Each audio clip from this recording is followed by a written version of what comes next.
बरं, आजची पत्रकार परिषद ही दोन विषयासाठी मी खास करून आपल्याला बोलवलं आहे. एक म्हणजे आज सकाळी UBTचे नेते आदित्य ठाकरे यांनी जी माननीय एकनाथ शिंदे साहेबांवर टीका केलेली आहे, रोजचीच टीका म्हणजे जी रोज रोज केली जाते की मिंदे आहेत. तर एक अजून त्यांना कळलेलं नाही की माननीय एकनाथ शिंदे साहेबांच्या नेतृत्वाखाली त्यांच्या पूर्ण चिंध्या झालेल्या आहेत. म्हणजे त्यांच्या चिंध्या झाल्यात म्हणून आम्ही त्यांना असं म्हणायचं का त्यांचं आडनाव चिंदे बिंदे असं काही ठेवायचं का? हा प्रश्न आता आमच्यासमोर पडायला लागलेला आहे. पहिली गोष्ट, ज्यांनी काँग्रेसबरोबर हातमिळवणी केली, धनुष्यबाण काँग्रेसबरोबर नेऊन ठेवला, काँग्रेसला जे चांगलं वाटतं ती बोलायला सुरुवात केली, स्वातंत्र्यवीर सावरकरांवर टीका करणाऱ्या काँग्रेसच्या बरोबर सत्तेमध्ये हे सामील झाले, हे खऱ्या अर्थानं गद्दार आहेत. 2029ला मॅन्डेट काय होतं तर शिवसेना भाजप युती ही सत्तेमध्ये आलेली होती, परंतु काँग्रेसबरोबर जाऊन स्वतः मुख्यमंत्री होण्यासाठी काय काय झालं हे आपण 2019ला बघितलेलं आहे. ही खऱ्या अर्थानं बाळासाहेबांच्या विचाराची गद्दारी आहे. त्याच्यामुळं मला असं वाटतं की पक्ष आपला कुठं आहे, कुठपर्यंत वाढवणार आपण आहोत, याच्यावर खरं आत्मचिंतन आत्ममंथन त्यांनी करावं. दुसऱ्याच्या पक्षावर, जो पक्ष आज महाराष्ट्रामध्ये खासदारकीमध्ये 1 नंबरला आहे, राज्यामध्ये बाकीच्या सगळ्या निवडणुकांमध्ये 2 नंबरला आहे, माननीय एकनाथ शिंदेसाहेब हे केंद्रातल्या NDA सरकारमधले 3 नंबरचे नेते आहेत. असं असताना सारखं त्यांचा उपरोधिक त्यांच्यावर टीका करणं हे काही योग्य नाही. स्वतःचं अस्तित्व जर टिकवायचं असेल तर पक्ष वाढवावा लागेल, स्वतःचं अस्तित्व टिकवायचं असेल तर फिरावं लागेल. नुसतं सगळं ऑनलाईन करून काही पक्ष वाढत नाही आणि जमिनीवर उतरून कसा पक्ष वाढतो हे माननीय एकनाथ शिंदेसाहेबांनी दाखवून दिलं आहे. त्याच्यामुळे स्वतःचा पक्ष वाढवण्यासाठी आधी प्रयत्न व्हावेत.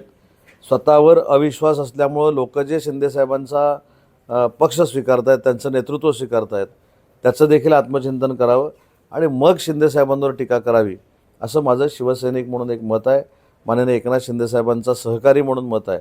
आणि म्हणून ज्यांनी राहुलजी गांधींना साथ द्यायचा निर्णय घेतला, ज्यांनी राहुलजी गांधींबरोबर गळाभेट घेतल्या, अशाने शिवसेना काय हे आम्हाला अजिबात सांगायची आवश्यकता नाही. उलट काही वंदनीय बाळासाहेबांची यूट्यूबवरची भाषणं त्यांनी ऐकली पाहिजेत. बाळासाहेबांनी एका भाषणामध्ये असं सांगितलं होतं, एका मुलाखतीमध्ये असं सांगितलं होतं की मला जर काँग्रेस बरोबर जायची वेळ आली किंवा माझी शिवसेना जर काँग्रेसमय झाली तर मी शिवसेना पक्षाचं दुकान बंद करीन. इतकं स्पष्ट भाषेमध्ये माननीय बाळासाहेबांनी सांगितलेलं असताना काँग्रेसबरोबर जाणं म्हणजे बाळासाहेबांच्या विचाराची गद्दारी आहे. आणि ज्यांनी बाळासाहेबांच्या विचाराची गद्दारी केली त्यांनी आम्हाला जास्त सल्ले देण्याची आवश्यकता नाही. टीका केल्यानंतर किंवा एकनाथ शिंदेसाहेबांवर टीका केल्यानंतर प्रसिद्धीच्या झोतामध्ये ते राहतात, तुम्ही त्यांना दाखवता, हीच कदाचित अपेक्षा असेल, बाकी काय असू शकतं. ऑपरेशन टायगरचा परिणाम आहे असं आम्ही समजायचं नाही, ऑपरेशन टायगर कशाला? मी तुम्हाला सांगितलं पहिलं पक्ष आपला आपण कसं वाढवणार. आपण महाराष्ट्रामध्ये गडचिरोलीमध्ये कधी जाणार, खेडला आता जिथं सकाळी 6 वाजता मी गेलो होतो तिथं पक्ष वाढवण्यासाठी त्या लोकांना भेटायला कधी येणार, असा कार्यक्रम पक्षाचा असला पाहिजे. उठसूट सकाळी उठायचं आणि माननीय एकनाथ शिंदेसाहेबांवर टीका करायची हे अजिबात योग्य नाही.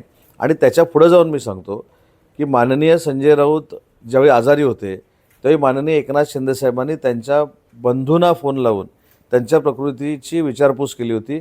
आणि शिंदेसाहेबांची वाक्य देखील आहेत, यूट्यूबवर देखील अशी आहेत की त्यांनी काळजी घ्यावी, राजकारण हे होत राहावं, त्यांनी ठणठणीत बरे व्हावं आणि घरी यावं, अशा पद्धतीच्या त्यांच्या शुभेच्छा होत्या.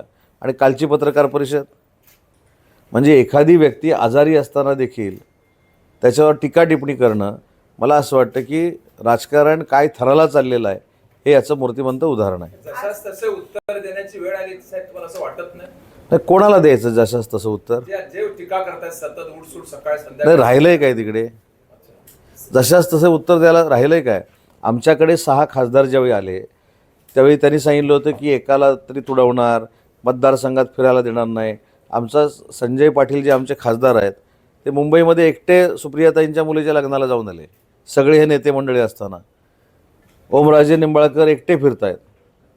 त्याच्यामुळे हे फक्त आता हुलाहुल राहिलेली आहे, ह्यांच्यामध्ये काही राहिलेलं नाही.